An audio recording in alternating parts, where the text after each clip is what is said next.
Hello friends, welcome back to my channel Karthik Telugu news. Friends, ఇవాళ తుఫాను గురించి మరొక ఇంపార్టెంట్ అప్డేట్ న్యూస్ అయితే రావడం జరిగింది. దీని గురించి మరిన్ని విషయాలు ఈ వీడియోలో తెలుసుకుందాం.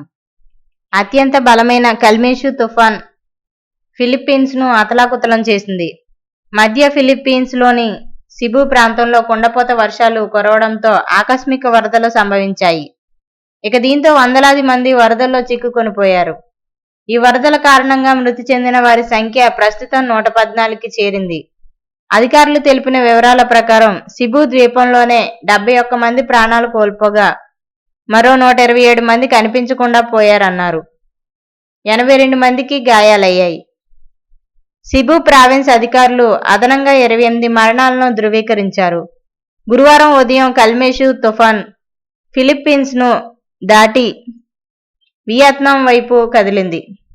ఇప్పటికే భారీ వరదలతో సతమతమవుతున్న వియత్నాం ప్రజలు మరింత అప్రమత్తంగా ఉన్నారు. తుఫాన్ కారణంగా కొండ ప్రాంతాల నుండి మట్టితో నిండిన నీరు పట్టణాలపైకి దూసుకెళ్లింది. అనేక ఇళ్లు, చిన్న భవనాలు కొట్టుకుపోయాయి. సిబు ప్రాంతంలో నష్టపరిధి విపరీతంగా ఉందని అధికారులు తెలిపారు. స్థానికంగా దీన్ని ఇప్పటి వరకు చూడని విధ్వంసంగా వర్ణిస్తున్నారు.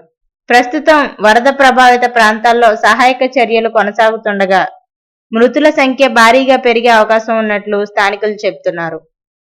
సో ఫ్రెండ్స్, ఇది అప్డేట్ న్యూస్. మరిన్ని అప్డేట్స్ కోసం ఛానల్ సబ్స్క్రైబ్ చేసుకోండి ఫ్రెండ్స్. అలాగే పక్కన ఉన్న బెల్ ఐకాన్ క్లిక్ చేసి వీలైతే ఛానల్కు లైక్ అయితే చేయండి.